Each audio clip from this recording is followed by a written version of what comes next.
বাবা বিশ্বসেরা অলরাউন্ডার আর ছেলে ব্যাট হাতে করলেন বিশ্ব রেকর্ড।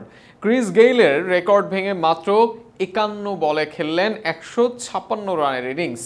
মারমার কাটকাট এই ইনিংস খেলেছেন তিনি আর কেউ নন, তিনি আফগান অলরাউন্ডার মোহাম্মদ নবীর ছেলে। নবী পুত্রের এমন ব্যাটিং তাণ্ডব নিয়ে বিস্তারিত থাকছে প্রতিবেদনে। স্বীকৃত টি-20তে ক্রিস গেইলের ইনিংস এখনও ইতিহাস সেরা। তবে স্বীকৃতি না পাওয়া লিগে হলেও মোহাম্মদ নবীর ছেলের 51 বলে 156 রানের ইনিংস নজর কেড়েছে সবার। বাবাকে কোচ মানা তরুণ ওপেনার মোহাম্মদ হাসান মোহাম্মদ নবীর ছেলে। কয়েকদিন আগের ঘটনা, কাবুল প্রিমিয়ার লিগে মুখোমুখি হয়েছিল স্পিনঘার ওয়ারিয়র্স এবং শাহিন হান্টার্স। সেখানে আগে ব্যাট করতে নেমে পুরোপুরি আক্রমণাত্মক অ্যাপ্রোচে খেলেছেন হান্টার্সের ক্রিকেটাররা। শেষ পর্যন্ত 209 রানের পাহাড় সম লক্ষ্য দাঁড় করায় দলটি।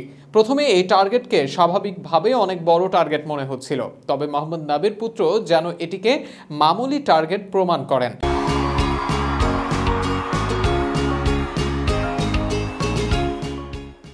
ওপেনার হাসান প্রথম ওভারে 3, 4 এবং 1 ছক্কা হাঁকান। পরের 2 ওভারেও তার তাণ্ডব লীলা চলমান ছিল, ফলে মাত্র 15 বলেই অর্ধশত পূরণ করেন তিনি।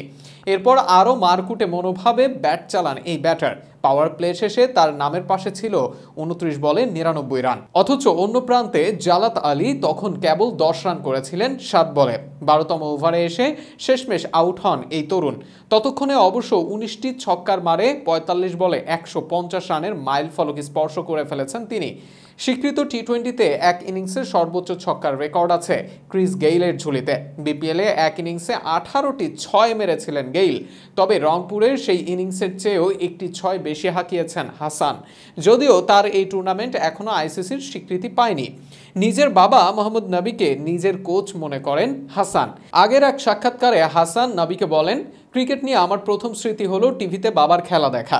তাকে টিভিতে দেখে আমার মধ্যে গর্ব কাজ করত। এরপর জানলাম তিনি আন্তর্জাতিক খ্যাতিসম্পন্ন একজন ক্রিকেটার। আমি তার পদাঙ্ক অনুসরণ করতে চাই, তবে এটা আমার কাছে মোটেও চাপ মনে হয় না। হাসান জানান, কোচরা তাকে বিভিন্ন পরামর্শ দেন, কিন্তু সেটা তার বাবার সঙ্গে আগে শেয়ার করেন। বাবা যদি বলেন কোচের ওই পরামর্শ অনুসরণ করলে তার জন্য ভালো হবে, তবেই তিনি সেটা অনুসরণ করেন। তার কাছে বাবা মোহাম্মদ নবী তার হেড কোচ। অবশ্য বাবা এখন আন্তর্জাতিক টি-20তে নাম্বার 1 অলরাউন্ডার। প্রজন্মের অন্যতম সেরা সাদা বলের অলরাউন্ডারের ছেলেকে তাই বলাই যায় যোগ্য বাবার যোগ্য সন্তান।